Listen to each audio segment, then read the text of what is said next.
let's discuss the best way to balance your hormones.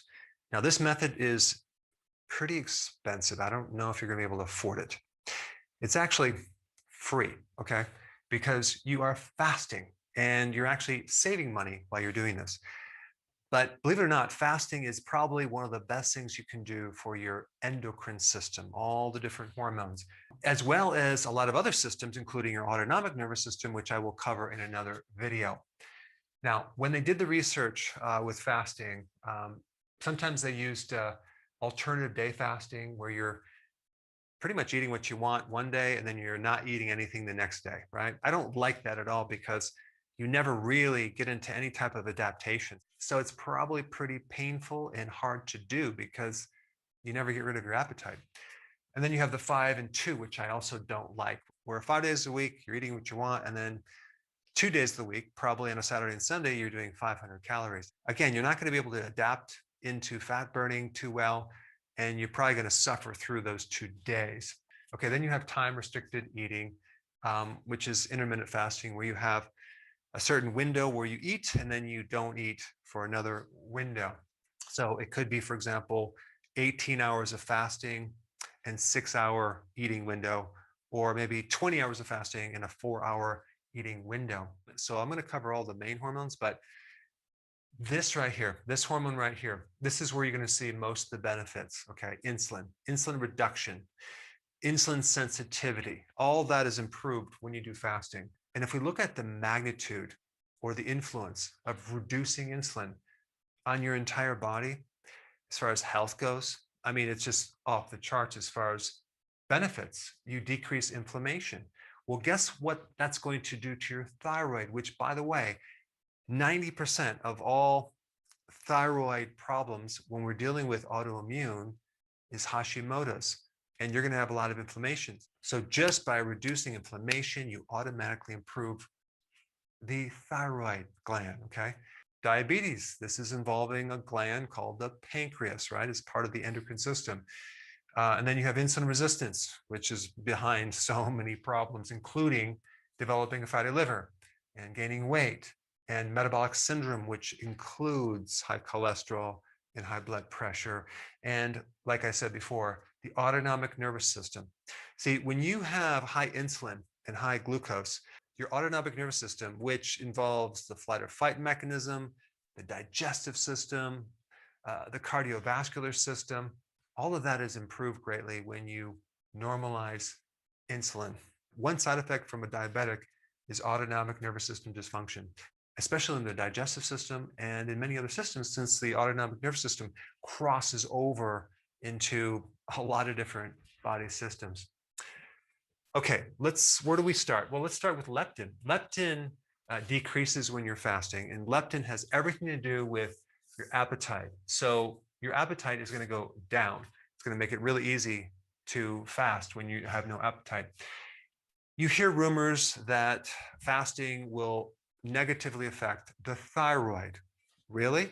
Well, how do you diagnose a hypothyroid condition or even a hyperthyroid condition? By thyroid stimulating hormone, which is a pituitary hormone, okay? You don't diagnose it with T4, you diagnose it with this pituitary hormone. And by the way, when you do fasting, there is no change with the thyroid stimulating hormone. There is a decrease in T3, which is the active form of thyroid hormone, but that is occurring because you're either losing weight or your ability to burn fat is increasing, decreasing the need for energy. See, before you did fasting, the metabolism seemed to be slow because you're only burning glucose. You're not tapping into your fat reserves. So your whole energy system is off. It requires a lot more T3 to run this body machine. Well, now it doesn't, so it goes down. It's just adapting. So the thyroid does not suffer when you do healthy fasting. And I'm talking about fasting with nutrients, because of all the complications that occur when someone fasts, it mainly has to do with the electrolyte losses, okay, and compounded by B vitamin deficiencies.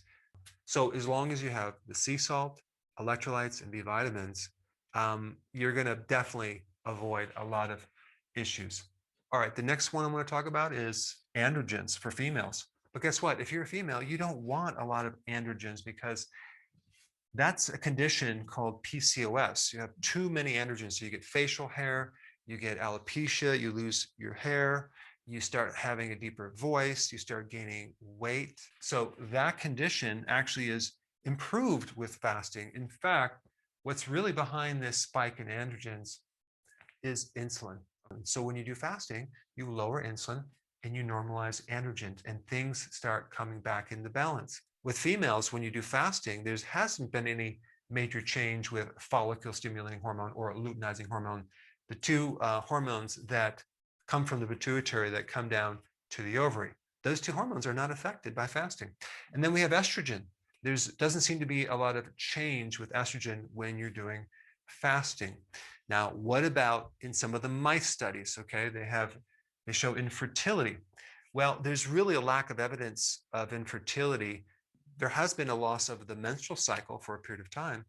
But what's interesting about these rodent studies is that the total menstrual cycles of the lifespan of a rat don't seem to decrease. It's only when they're doing fasting.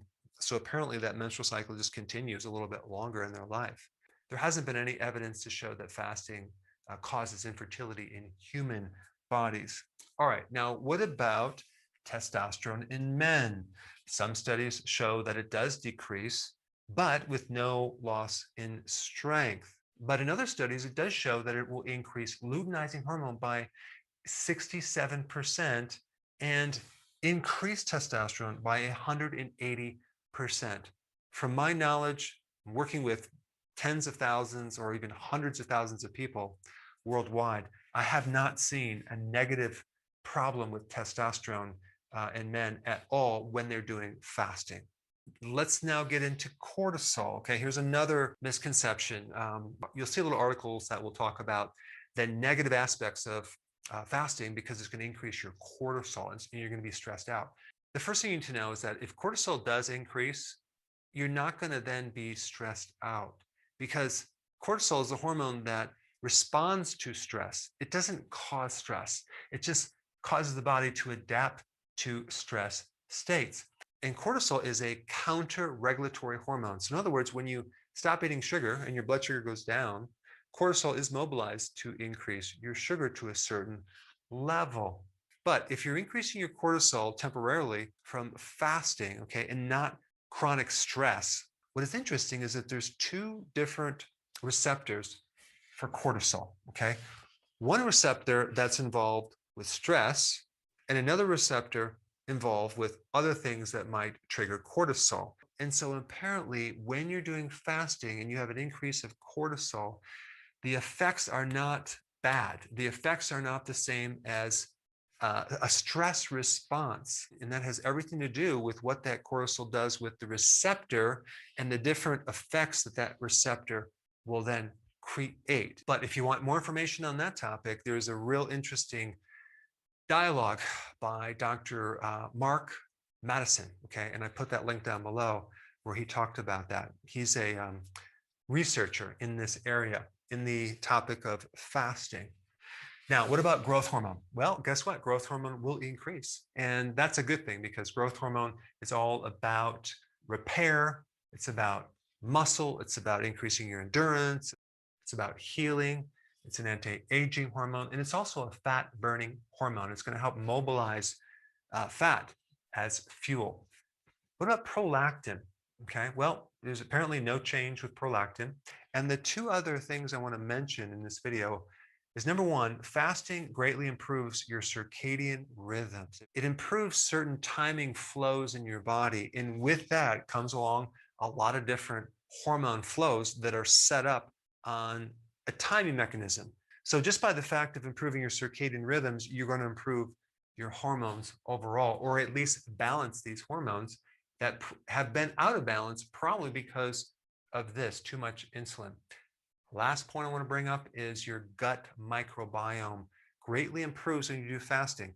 And from that comes a lot of improvements with your hormones as well, which I will have to do another video on that. Now, I think the next most appropriate video to show you is the one on fasting, how to do it correctly. Check it out. I put it right here.